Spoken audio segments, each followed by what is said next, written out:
Eu intitulei a palestra de hoje à noite As Névoas do Tempo. Aqui está uma espécie de pano de fundo cheio de neblina. As Névoas do Tempo vai ser uma palestra sobre Daniel capítulo 2. Eu sou Deus e não há nenhum como eu que declara o fim desde o começo e desde os tempos antigos as coisas que ainda não se passaram. Isaías 46, versos 9 e 10. Portanto, Deus diz, eu lhes contarei, antes do tempo, o que vai acontecer desde o início até o final dos tempos. E em Daniel nós temos uma chave para o livro do Apocalipse. De fato, os dois livros, Daniel e Apocalipse, eles andam juntos. O simbolismo que nós encontramos no livro de Apocalipse é, de fato, tomado emprestado da Bíblia inteira. Mas as imagens são emprestadas principalmente do livro de Daniel.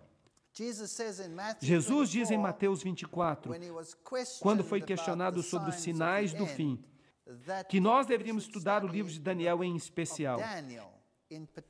Afirma isso em Mateus 24, e naturalmente no livro de Apocalipse também diz, bem-aventurado aquele que lê e ouve as palavras do livro desta profecia.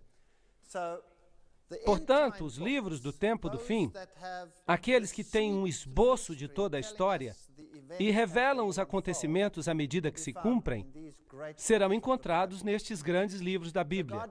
Assim que Deus declara, eu sou Deus e não há outro, semelhante a mim que anuncie o fim desde o princípio e desde a antiguidade as coisas que ainda não sucederam. Ou isto é assim ou não é. Agora, há muitas figuras e símbolos usados na Bíblia e podemos nos confundir se não aplicarmos os princípios corretos para o que estamos escutando. Nós temos que aplicar os critérios bíblicos para compreender o que a profecia bíblica nos diz. Não podemos interpretar um símbolo segundo desejamos. Por exemplo, a Bíblia fala acerca de uma besta. Em Apocalipse, fala acerca de uma besta. Fala da marca de uma besta e diz que ela será colocada na mão e na testa. E isso representa a marca da besta. Por exemplo, ora, o que é a besta? Você pode pensar o que você quiser com esta palavra besta. Podem dizer, como muitos dizem pelo mundo afora, a besta é um computador. Falam que há um computador em Bruxelas. Agora, será que a Bíblia diz que a besta é um computador? Sim ou não? Bem, para interpretar, temos que nos limitar aos critérios bíblicos. A Bíblia usa símbolos de animais, usa, por exemplo, leões e ursos e coisas assim. Agora, existem times que são conhecidos como leões. Por exemplo, um time de futebol das Ilhas Britânicas é conhecido como os Leões. Então, será que eu vou poder dizer que a equipe britânica dos Leões vai desempenhar um papel na profecia bíblica só porque são chamados de leões ou ursos? De fato, isso é um time esportivo. Será isso um critério? Claro que não. Temos que usar critérios bíblicos para poder tratar dos símbolos bíblicos. Por isso eu fiz um pequeno dicionário de termos proféticos, em que são definidos na Bíblia, e temos que usar a Bíblia e as definições que ela tem. Por exemplo, linho branco é justiça. Apocalipse 19, verso 8. Porque o linho branco que vistes é a justiça dos santos. Uma trombeta ou um vento são símbolos de guerra na Bíblia. Agora, será que isso tem um sentido profético? A prostituição. Eu pergunto, quantos sermões foram pregados sobre mulheres libertinas e sobre a prostituição, quando na realidade Deus usa esta palavra num sentido profético para se referir à idolatria, ser infiel a Deus. E há um número de textos listados aqui que mostram que a idolatria é prostituição. Deus, Ele mesmo deu uma lição enigmática a Israel. Houve um profeta que se casou com uma prostituta para dar uma ilustração da infidelidade do povo de Deus para com Deus, para demonstrar a infidelidade do povo de Israel para com Deus. Águas e mares na Bíblia representam nações, quando se está falando em sentido profético. As águas que vistes são povos e multidões, e línguas. Apocalipse 17, verso 5. Uma mulher na Bíblia é uma igreja. Efésios 5, 22 a 24. 2 aos Coríntios, Jeremias, Isaías. Todos eles se referem a este simbolismo da mulher, representando a igreja. Cristo é o noivo. A igreja é sua noiva. Sião é um símbolo do povo de Deus. Isaías 51, 16. E uma besta na Bíblia, em sentido profético, é um reino. Daniel, capítulo 7, verso 17, diz: E as bestas que vistes são reinos ou reis. E um rei representa um reino. Portanto, não estamos falando de uma equipe de futebol ou de um computador, mas de um reino. É isso, portanto, se alguém tem uma marca da besta, é porque tem a marca de um reino. É isso que significa. Não pode significar outra coisa. Temos que optar pelo significado da Bíblia. Um chifre na Bíblia também representa um rei ou um reino, assim que de um reino podem surgir vários chifres. Isso significa que o reino se desintegrará em muitos reinos que se levantarão desse reino. A rocha na Bíblia é Jesus. Isto é o que cantamos nos nossos hinos tema. Agora, há uma guerra entre o bem e o mal neste planeta, e se alguém não acredita nisto, basta ligar a televisão e dar uma olhada. E perceberá que há uma guerra entre o bem e o mal. Há uma guerra por cada alma deste planeta. Quer o reconheçamos ou não. Aqui, uma pequena história-chave da Bíblia.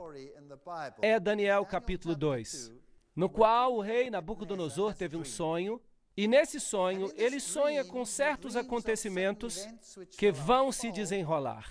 Mas ele se esquece do sonho, e em seguida ele fica muito confuso, e um profeta finalmente lhe explica o sonho.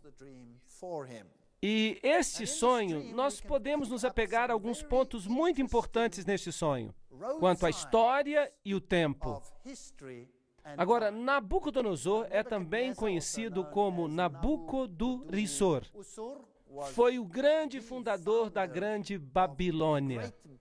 O fundador original da Grande Babilônia foi, naturalmente, Nimrod, e em seguida a cidade teve um período de grandeza no governo de Hammurabi, e depois Nabucodonosor a reconstruiu e a transformou na glória dos caldeus, a cidade mais gloriosa que jamais existiu na face do planeta. E Nabucodonosor ficou muito orgulhoso das suas realizações. Jerusalém foi destruída por Nabucodonosor em 586 a.C. E durante esse período, foram levados prisioneiros para a Babilônia. E dentre eles, foram naturalmente os fiéis hebreus, tais como Daniel e seus amigos. E aqui vemos um relevo dos cativos, sendo levados para a Babilônia, como escravos. Muitos deles, quando os detiveram, foram feitos eunucos, para poderem servir ao rei. Mas, para serem eunucos, pelo resto de sua vida, sem nunca ter a honra ou o prazer de ter filhos. Assim que eram tempos terríveis nesses dias. Estes jovens, de acordo com a história bíblica, foram inscritos nos institutos de ensino superior. Foram à universidade estudar a língua, estudaram a sabedoria dos caldeus. Babi-Ilu é o lugar de verão do palácio de Nabucodonosor. Aqui está, por exemplo. E a palavra Babel tem uma conotação muito interessante. Bab-El. Bab é uma porta, um portal, e El é Deus. Portanto, a palavra Babel, Bab-El, um portal para Deus. Esse é o significado. Mas a Bíblia diz que há mais alguém que se chama a si mesmo de porta, e esse alguém é Jesus. Eu sou a porta. Então, Jesus está em realidade dizendo, eu sou Bab, porta, através da qual é preciso passar para entrar no reino dos céus.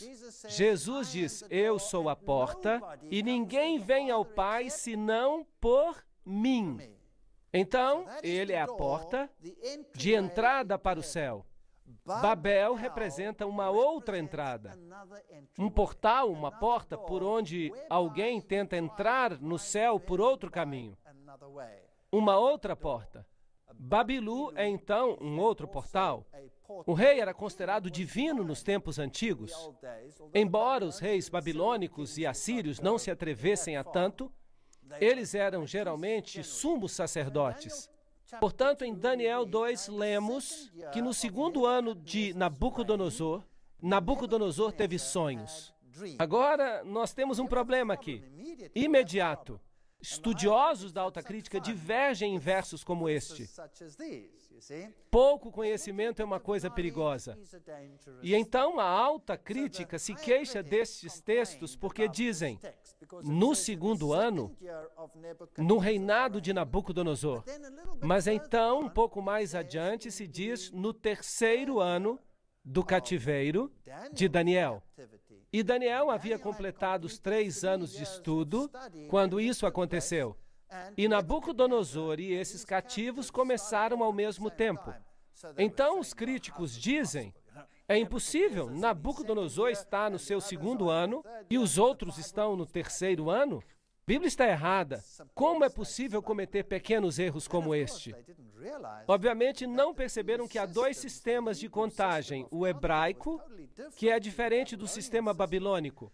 Quando um rei de Babilônia ascendia ao trono, seu primeiro ano não era contado e ficava conhecido como o ano da ascensão. Então, o segundo ano do seu reinado, de acordo com o sistema babilônico, era, na realidade, o terceiro ano. E Deus não reconhece o sistema babilônico quando fala acerca dos cativos hebreus. Ele mantém o seu sistema e qualquer parte do ano é considerada como um ano completo. Qualquer parte de um dia era considerada como um dia completo. Isso explica muitas coisas. Por exemplo, a crucifixão, 3 dias. E 3 dias, e qualquer pessoa que queira analisar dirá, espere um segundo, se Jesus morreu na sexta-feira ao pôr do sol e permaneceu na tumba durante o sábado e regressou à vida no primeiro dia da semana, isso não chega a ser 3 dias, com a nossa maneira de calcular os dias. Mas na mentalidade hebraica, que era uma forma de cômputo inclusivo, ou seja, qualquer parte do dia podia ser considerada como um dia. E como Jesus morreu antes do pôr do sol da sexta-feira, contou-se como um dia. E ficou um dia completo na tumba, o dia 2, e qualquer porção do dia 3, assim que está no registro bíblico, 3 tardes e 3 manhãs. 3 dias e noites. Portanto, não há falhas aqui. Apenas se tem que contar com o sistema correto. E o seu espírito se perturbou e lhe passou o sono. Então o rei mandou chamar os magos, os astrólogos, os encantadores, os caldeus, para que lhe declarassem o seu sonho. E eles vieram e se apresentaram diante do rei. E o rei lhes disse, e vocês sabem que, nos tempos modernos, nós consideramos isso primitivo. Um homem teve um sonho e manda convocar os encantadores, os magos e astrólogos para lhe dizer o que tinha sonhado. Mas isto é o que faziam os reis antigos. Ele ficava rodeado por seus sábios, pessoas com informação privilegiada e com bom conhecimento. E cada uma dessas categorias tinha uma certa função. O encantador, por meio de feitiços, descobriria o sonho. O mago era um ocultista profundo que usaria a comunicação com o mundo oculto para descobrir, e os astrólogos iam olhar para as estrelas e diriam o que haveria de fazer. Trata-se de um costume antigo que ainda se pratica no século presente. Sim ou não? O presidente dos Estados Unidos faz uso desse sistema. Sim ou não? Ronald Reagan não tomava uma decisão sem consultar cada uma dessas categorias. E Nelson Mandela, na África do Sul, não dá um passo sem que o seu xamã venha e lhe jogue os ossos. e os astrólogos lhe digam o que tem de fazer. E os reis da Europa não são diferentes. Eles são ocultistas neste sentido. Você pode simplesmente estudar o que fazem os reis. O que o rei e a rainha da Inglaterra fazem, por exemplo. E como se comunicam com o mundo dos espíritos para saber o que devem fazer. Acaso não consulta o príncipe Charles, o conde Mountbatten, que já está morto, quando ele tem algo importante a fazer? Nada mudou. Não pensem que esses são costumes antigos. Estes são costumes atuais. E os paralelos nos dizem que as coisas não mudaram muito. Portanto, todas essas pessoas sábias vieram ao rei e disse o rei: tive um sonho que me perturba e quero saber o significado. Daniel 2, 1 a 3. A versão King James, inglesa antiga, diz: estas coisas se passaram diante de mim, não consigo me lembrar, não me lembro. Mas eu sei que era muito importante, então, por favor, se realmente vocês são aquilo que dizem ser, devem me dizer o que significa. E respondeu o rei e disse aos caldeus: o assunto me escapou. Se não me fizerem saber o sonho e a sua interpretação, serão despedaçados, e as vossas casas se tornarão em monturo. Os reis antigos tinham muito poder, e quando o rei falava, isso era tudo. Lembram-se do livro de Esther? Se o rei não lhe estendesse o cetro, então qualquer pessoa que entrasse, essa pessoa era morta de imediato. Ela seria morta e morta no local. Era retirada e executada se o rei não lhe desse autorização para falar. O verso 10 diz: os caldeus. Mas quem são os caldeus? Os caldeus eram os eruditos, os que eram altamente qualificados, estudados, os astrônomos, os brilhantes. E temos caldeus hoje em dia. Algumas ordens religiosas concentram os seus melhores intelectuais, as pessoas mais cultas do mundo, em determinadas ordens, que de fato administram muitas das nossas universidades. E as universidades mais reconhecidas do mundo, as universidades mais renomadas que temos hoje no mundo, são regidas por uma categoria de pessoas, hoje em dia, que seria exatamente equivalente aos caldeus de antigamente. Nada mudou. Portanto, esses são os eruditos. Responderam os caldeus na presença do rei e disseram: não há homem na terra que possa declarar essa palavra ao rei, porque não existe nenhum rei grande e dominador que requer algo semelhante de um mago, astrólogo ou caldeu. Percebem? As diferentes categorias, nenhuma delas é capaz de fazer isso. Porque o assunto que o rei requer é difícil, e ninguém há que possa declarar diante do rei senão os deuses, cuja morada não é com a carne. Portanto, Deus removeu este sonho da mente de Nabucodonosor para que ele não fosse capaz de recordar. E também para expor toda essa categoria de pessoas. O verso 12 diz: por isso o rei muito se irou e enfureceu e ordenou que matassem a todos os sábios de Babilônia. Todos. E, evidentemente, isso inclui Daniel e aqueles que tinham recebido essa educação superior e os seus amigos, porque eles haviam recebido a educação no Instituto de Babilônia, no Instituto Superior. Portanto, todos eles foram condenados à morte. Um dia, só porque não podiam responder ao sonho. Quando Daniel percebeu que todos seriam executados, ele foi até Ariel, o guarda do rei, e disse: há algum modo em que eu possa falar com o rei? E depois que lhe deram permissão, Daniel voltou para sua casa e explicou a questão a seus amigos Ananias, Misael e Azarias. Misael são nomes muito interessantes os que nós temos aqui. Nós não temos tempo para falar disso em detalhes, mas há até mesmo uma tipologia no nome dos eventos à medida que eles se desdobram. Daniel significa juízo, o juízo do meu povo. Misael, aquele que é o que Deus é. Há analogias muito interessantes aqui. Daniel 2, 17 e 18 diz: e ele os animou a suplicarem misericórdia do Deus do céu com respeito a este mistério, para que ele e seus amigos pudessem escapar da execução juntamente com o resto dos homens sábios de Babilônia. Esse é o enredo básico por trás desta história. Em Daniel, capítulo 2, versículo 21, nós temos a seguinte declaração: e Deus muda os tempos e as estações. Ele remove reis e estabelece reis. Então, essa vai ser uma história de como os reinos se levantam e como os reinos desaparecem deste planeta. Daniel 2, versículo 4, nos diz a respeito de como o rei é então informado de que Daniel de fato tem uma resposta. Não executem os homens sábios de Babilônia. Levem-me ao rei, e eu interpretarei o seu sonho para ele. Vejam que Deus, na visão da noite, deu a Daniel não apenas uma descrição do sonho, mas ele também deu a solução para o sonho. O rei perguntou a Daniel, também chamado Beltesazar, que, é claro, é o seu nome dado a ele em lugar de Daniel, juízo. De modo que todo o livro de Daniel é sobre o juízo.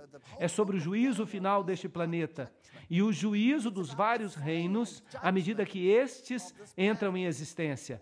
Beltesazar, Bel, era o deus dos caldeus. Bel, nós vamos falar muita coisa sobre o deus Bel. E ele está muito em moda hoje em dia. Há muitas organizações que se chamam pelo nome de Bel, nos nossos dias de hoje. Também chamado Beltesazar. Você é capaz de me contar o que eu vi no meu sonho e interpretá-lo? Daniel 2, 26. Será que Daniel disse, sim, eu posso? Não, ele não disse. Beltesazar. Belit, deusa. Shar, rei. Uzu, proteger. Então, Belit. Bel é uma divindade masculina, Belit é uma divindade feminina. Mas não importa se é masculina ou feminina, um pode ficar no lugar do outro. Há um pensamento interessante e nós vamos falar sobre ele com mais detalhes no futuro. Daniel respondeu na presença do rei e disse: o segredo que o rei exigiu não pode ser de sábios, de astrólogos, de mágicos, de adivinhadores. É fascinante para mim. Cada uma dessas categorias está sendo usada pelo mundo hoje e pela liderança do mundo de hoje. Mas há um Deus no céu que revela segredos e que dá a conhecer ao rei Nabucodonosor o que acontecerá. Quando? Nos últimos dias. Daniel 2, 27 e 28. Então, Daniel capítulo 2 é um livro para o nosso tempo. É para o nosso tempo. Ele nos conta coisas sobre todas as épocas, mas o clímax da história, o Daniel, o juízo do meu povo, o juízo final vem em nossa época. Não é surpreendente que as pessoas digam, cortem o Velho Testamento fora, nós não precisamos dele hoje. Bem, Jesus disse, quando vocês virem estas coisas, quando vocês virem a abominação que causa desolação, então que o leitor de Daniel compreenda, falando sobre o futuro, Jesus, ele mesmo aponta para Daniel. E isso tem que ver com o nosso tempo. E ele não recebe o crédito, porque as pessoas não dão crédito a Deus. Vejam vocês que há dois sistemas religiosos neste planeta. Um sistema é centrado no homem e o outro é centrado em Deus. E essa é a batalha pela alma de cada pessoa sobre este planeta. E você ficará surpreso que hoje em dia se advoga uma religião centrada no homem. Você ficará surpreso. Eu vou colocar na tela, um depois do outro, para você, à medida que nós avancemos. Daniel 2:29 diz: enquanto tu te deitavas ali, ó rei, tua mente se voltou para as coisas vindouras, e o revelador dos mistérios te mostrou o que vai acontecer. E isso é basicamente o que ele havia sonhado.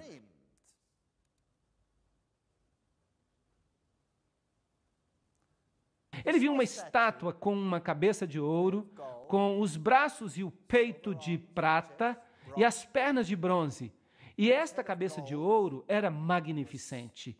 2 braços, os quadris de bronze, as pernas de ferro, 2 pernas. E então os pés de ferro e de barro. E então ele viu uma rocha atirada na direção da terra, que atingiu a estátua e a destruiu. E ela atingiu os pés. Não foi em outro lugar, ela atingiu os pés. O que esse sonho significa? Bem, a Bíblia é muito gentil conosco, porque ela nos diz exatamente o que significa, e nós não temos que sequer ficar imaginando. Tu viste, ó rei, e ali diante de ti havia uma grande estátua, uma enorme estátua, uma estátua maravilhosa em aparência. Era isso que ele estava sonhando. E tu viste esta rocha descer. Daniel 2, versos 32 a 33. A cabeça da estátua era feita de ouro puro, o seu peito e braços de prata, a sua barriga e as coxas de bronze, as suas pernas de ferro, e os seus pés parcialmente de ferro e parcialmente de argila cozida. Então, se tratava de uma visão do futuro, e ela se relacionava aos dias finais. Enquanto tu estavas observando, uma rocha foi cortada. Prestem atenção, mas não por mãos humanas. Então, essa intervenção não é uma intervenção humana. Mas que tipo de intervenção será? É uma intervenção divina. E ela atingiu a estátua nos seus pés.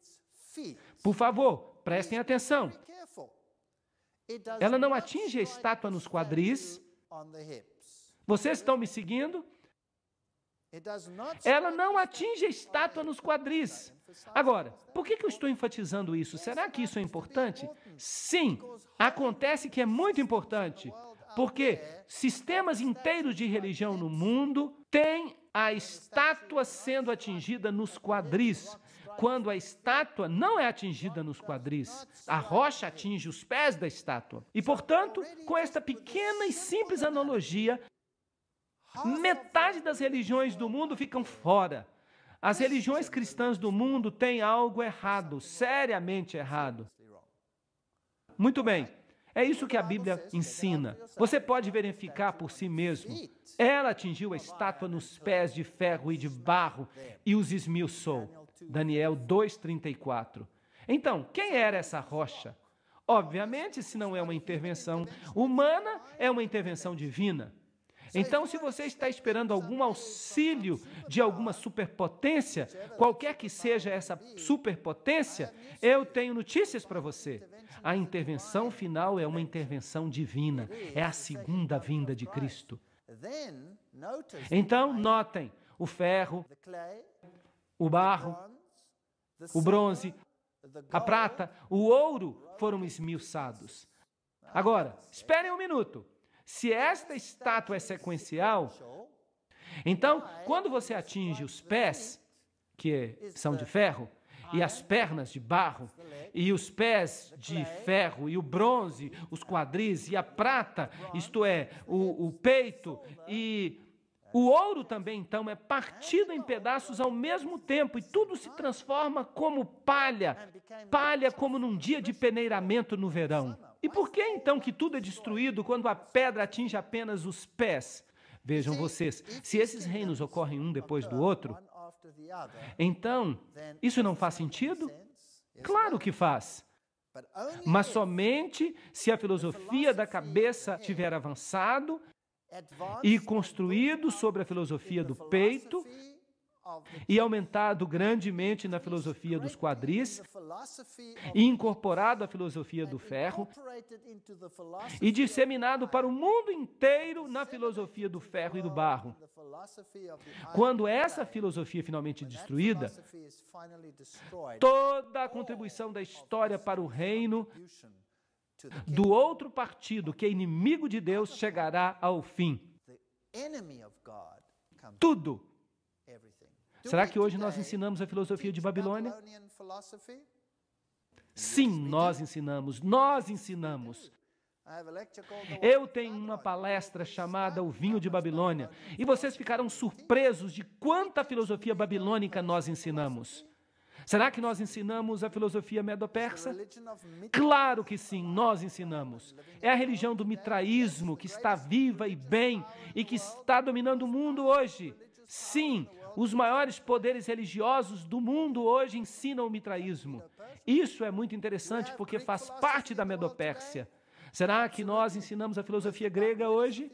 Claro que ensinamos. De onde vocês acham que veio a teoria da evolução? Começou tudo com Aristóteles. Aí começou a ciência moderna. E de onde é que cada pensamento científico do mundo vem? Vem da filosofia grega. E o ferro? Será que nós também ensinamos as coisas de Roma? Claro que sim. O nosso sistema judicial inteiro é baseado no pensamento romano, que incorporou todos os outros. E os pés de ferro e de barro? Eles são apenas os herdeiros de um sistema que já se foi. O vento varreu sem deixar um traço. Isso é muito importante. O vento é um símbolo da guerra. Essa guerra final destruirá totalmente os reinos da terra, mas a rocha que atingiu a estátua se tornou uma grande montanha. A montanha é um símbolo na Bíblia de reino e encheu quanta parte da terra? Toda a terra. Não mais haverá diferentes nações como nós temos hoje. Então, se você tem esperança de que uma dessas nações vá livrá-lo, esqueça. Essa profecia diz que não. Daniel 2:35. Isaías 65:17 diz: pois eis que eu crio novos céus e nova terra, e o primeiro céu já passou e não é mais lembrado. E então ele interpreta os sonhos. Tu, ó rei, ele representava a Babilônia. Tu és o rei dos reis. É um matiz muito interessante aqui na Bíblia. Nós temos um rei com letra minúscula, um R com letra minúscula. Uau! Há um outro tipo de rei dos reis que tem um R maiúsculo, não um R minúsculo. Quem é ele? É Jesus. Ele é o rei dos reis e senhor dos senhores. E aqui está outra pessoa que se chama a si mesmo de rei dos reis. E ele era conhecido como rei dos reis. Ele era o rei dos reis, o governador. Será que há outra pessoa hoje em dia que tem esse título? Um título oficial de Rei dos Reis? A resposta é sim. Há um poder hoje tão enorme, tão invasivo, que não nos surpreenderia. O título que ele tem hoje é de Rei dos Reis. A filosofia de Babilônia está viva hoje? Pois o Rei dos céus lhe deu o reino, o poder e a força e a glória. Tu, ó Rei, és o Rei dos reis, com letra minúscula. Tu és a cabeça de ouro. E depois de ti se levantará outro. Outro o quê? Reino inferior a ti. Daniel 2, verso 39. Assim, Babilônia cairá e será substituída por um outro rei inferior. O ouro é um metal precioso. A prata é um metal menos precioso. Mas a prata é mais dura do que o ouro. Então, a filosofia derradeira do Rei dos Reis estava na cabeça de ouro. A filosofia derradeira de Babel, outro portal para o céu, estava no ouro. Ela foi fortalecida no próximo reino, embora se torne mais brutal e menos refinada. O peito e os braços eram de prata. Há dois componentes, peito e braço. E haverá dois componentes no próximo reino. A terra inteira se prostrará aos seus pés. Babilônia nunca deveria dissipar. Nunca deveria ser destruída.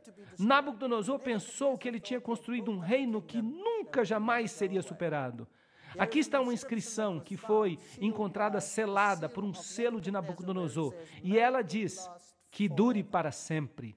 Ele não podia imaginar que o seu reino seria destruído. Mas Daniel diz para ele, o reino desaparecerá, o teu reino desaparecerá. E este homem orgulhoso diz, nunca! E o que é que ele faz então? Depois de se humilhar a princípio, mais tarde no seu coração endurecido, ele pensou para si mesmo, nunca eu desafiarei o Rei dos Reis.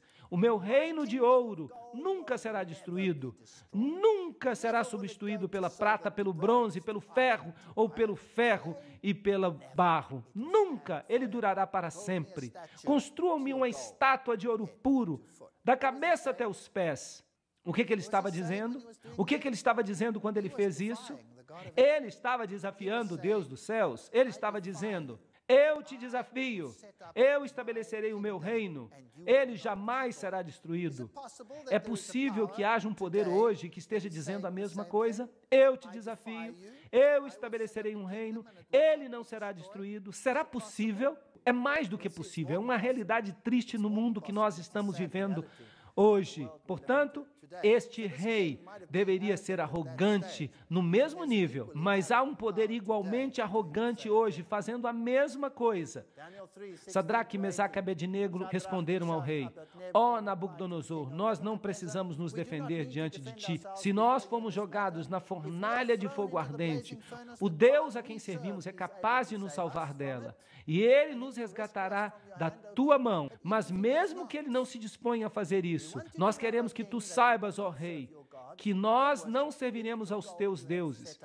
Assim, ele chamou a todos, incluindo os hebreus, que tinham interpretado esta visão para ele. E ele disse: ajoelhem-se quando ouvirem o som da música, da trombeta, e da lira, e da harpa, e todas as espécies de música, ajoelhem-se. Será que a música é hoje um instrumento utilizado para dominar as nações? Sim ou não? Claro que ela é. Então esses três disseram: nós não nos ajoelharemos. E mesmo que ele não nos ajude, nós não nos ajoelharemos. Quem mais disse isso? Jó disse isso. Jó tinha esse mesmo tipo de fé. Jó disse: mesmo que tu me mates, eu ainda te servirei. Uau! Isso é profundo. Então eles foram jogados na fornalha ardente, e o que acontece então?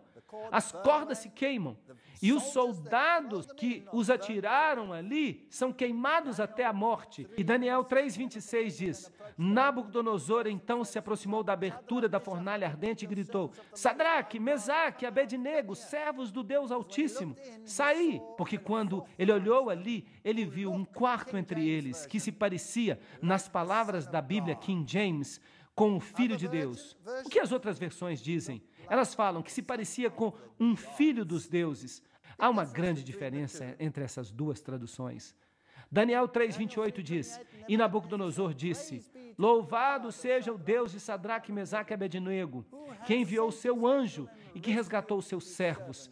Eles confiaram nele e desafiaram a ordem do rei e estavam dispostos a entregar as suas vidas em vez de servir ou adorar a outro Deus, exceto o seu próprio Deus.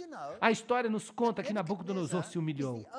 Vocês sabiam que Nabucodonosor é o único rei pagão que teve o privilégio de escrever um capítulo na Bíblia? Ele escreveu um capítulo da Bíblia, a história de sua conversão. Vocês podem lê-la no livro de Daniel. E Nabucodonosor, eu creio, estará no céu um dia, porque ele se converteu, o seu orgulho se humilhou. Era uma cidade magnificente. Aqui está o emblema de Babilônia, o leão, o jardim suspenso.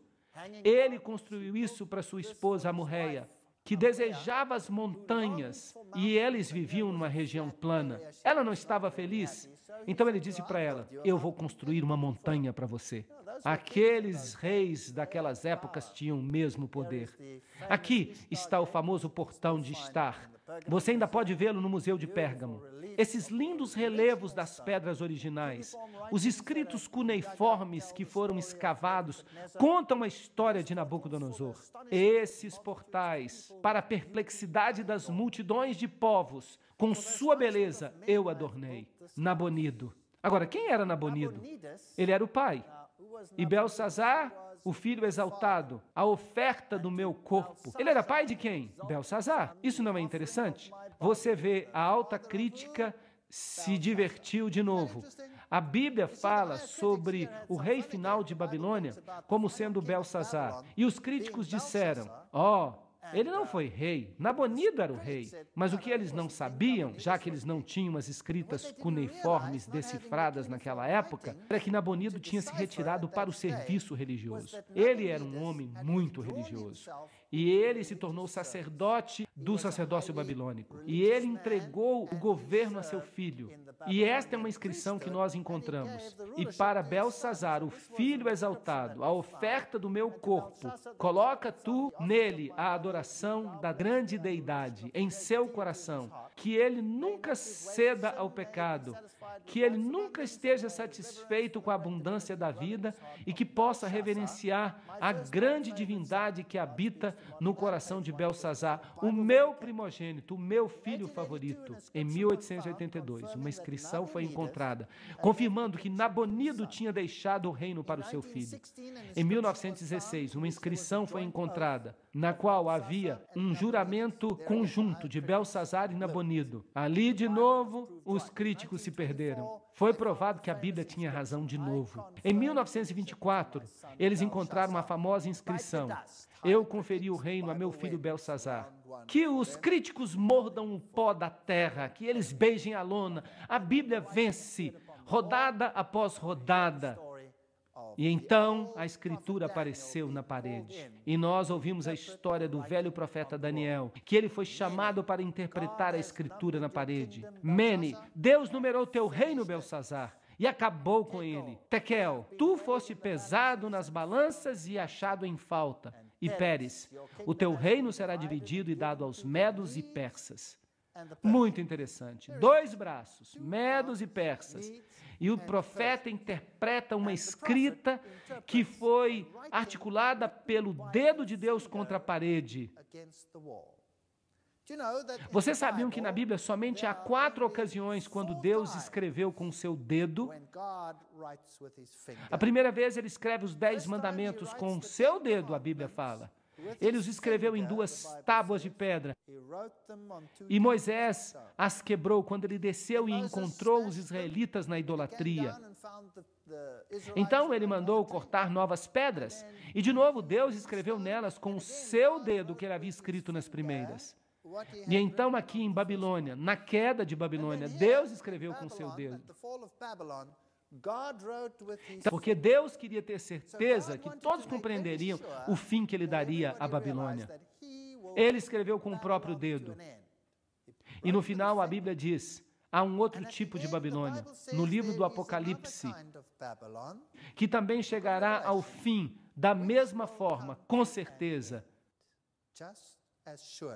E qual é a 4ª vez em que Deus escreveu com o próprio dedo? Jesus escreveu com o próprio dedo na areia. É interessante, é o único registro que nós temos de Jesus escrevendo alguma coisa com o dedo. Mas Babilônia não estava disposta, e em Jeremias 51:9 nós temos: nós teríamos curado Babilônia, mas ela não pôde ser curada. Apocalipse 2:21 diz: eu lhe dei tempo para se arrepender de sua imoralidade, mas ela não estava disposta. Aí está a antiga Babilônia. Aqui está a Babilônia moderna.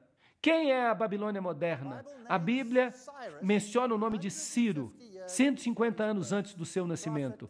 O profeta Isaías, no capítulo 45, diz: assim diz o Senhor ao seu ungido, a Ciro, cuja destra eu segurei, para submeter as nações diante dele. Eu exporei os lombos dos reis, para que se abram diante dele os 2 portões, e os portões não serão fechados. A Bíblia prediz que este rei Ciro viria, e que ele os libertaria. A Bíblia o chama de ungido. Vocês sabiam que a Bíblia usa essa terminologia para Ciro e também para Jesus? Então esse rei pagão, que traria um fim para a Babilônia, é usado como tipologia do grande rei, que virá e trará um fim para a Babilônia dos últimos dias. É uma analogia interessante, muito interessante. Aqui está o cilindro de Ciro, com toda a história, na escrita cuneiforme, de como aconteceu. Eu sou Ciro, rei do mundo, o grande, rei de Babilônia, rei da Suméria e da Acádia, rei dos 4 cantos da terra, filho de Cambises. Quando eu entrei em Babilônia como amigo e ascendi ao trono entre aclamações de júbilo, no palácio do governador, os meus soldados inumeráveis peregrinaram por Babilônia em paz e sinceridade. Eu proibi a violência e o terror em toda a Suméria e Acádia. Eu lutei pela paz em Babilônia e em todas as outras cidades. Eu aboli o trabalho forçado para os cidadãos de Babilônia. Eu os ajudei a restaurar as suas casas destruídas. Eu os acomodei de novo em um lugar pacífico. Eu preservei a moradia de patos e pombas. Vejam que Deus também vai ser um restaurador de todas as coisas. Os exércitos entraram debaixo dos portões de Babilônia. O rio foi redirecionado e eles entraram por debaixo dos portões. Deus muda os tempos e as estações e remove reis e estabelece reis. E é Ele que dá sabedoria aos sábios e conhecimento àqueles que não têm conhecimento. Isso levou o reino de Babilônia ao fim. E agora, o próximo reino deveria aparecer. E nós trataremos disso na próxima sessão.